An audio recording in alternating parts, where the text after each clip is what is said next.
In a classified hangar in Palmdale, California, 6 aircraft exist that most of the world has never seen clearly. Each one costs $750 million to build. Each one is constructed from materials so classified, Northrop Grumman engineers work in compartmentalized security clearances, where no single person knows the entire design. This is the B-21 Raider, America's first new bomber in 34 years.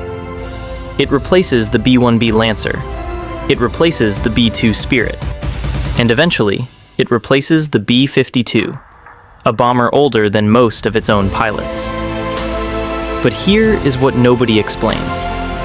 The B-21 is not just a stealth aircraft. It is a network node, a sensor platform, a drone command center, and a nuclear delivery vehicle, all in a single flying wing airframe. The Air Force wants at least 100 of them.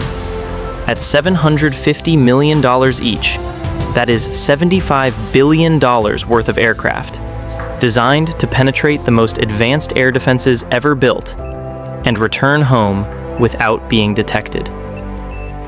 This is exactly how America builds it, inside one of the most classified manufacturing facilities on Earth.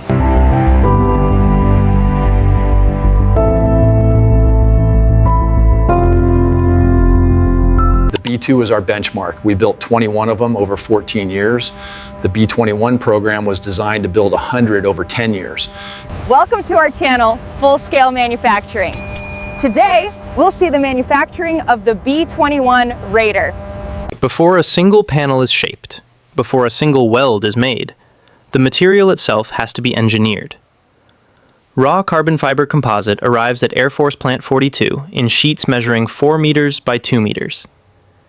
Each sheet is a sandwich, carbon fiber weave impregnated with bismulamide resin, a thermoset polymer that cures at 177 degrees Celsius and becomes harder than most metals at a fraction of the weight.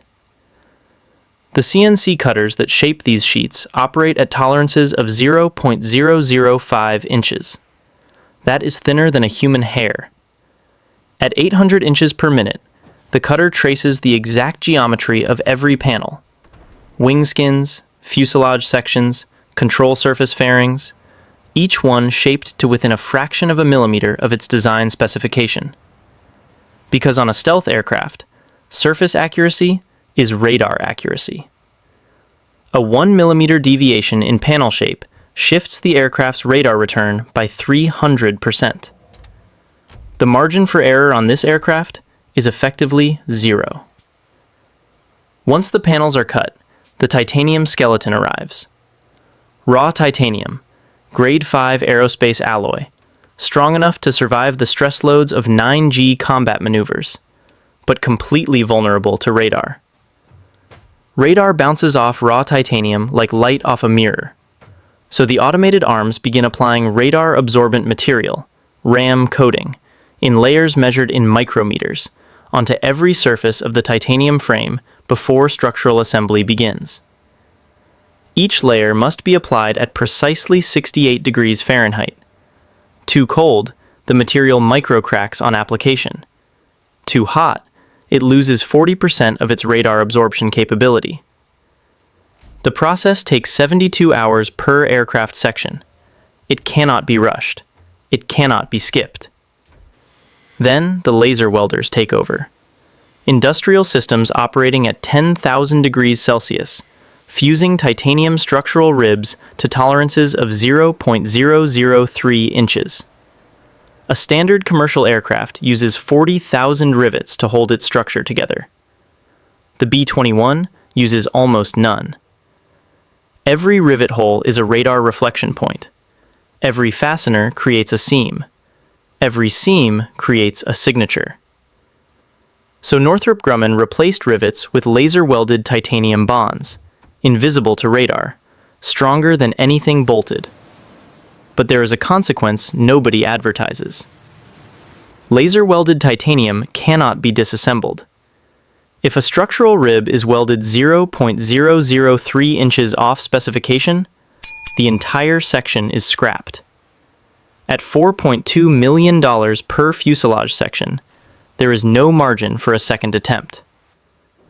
Pull back from the detail, and the scale becomes clear.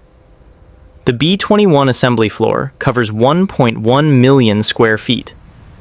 1,900 engineers and technicians work in rotating shifts, around the clock, under Special Access Program clearance, the highest classification in United States aerospace. Most workers know only their specific section. Nobody sees the complete aircraft until final assembly. That compartmentalization is not bureaucracy. It is a security architecture, designed so that no single person, if compromised, can reveal the full picture. And the full picture is only beginning to take shape.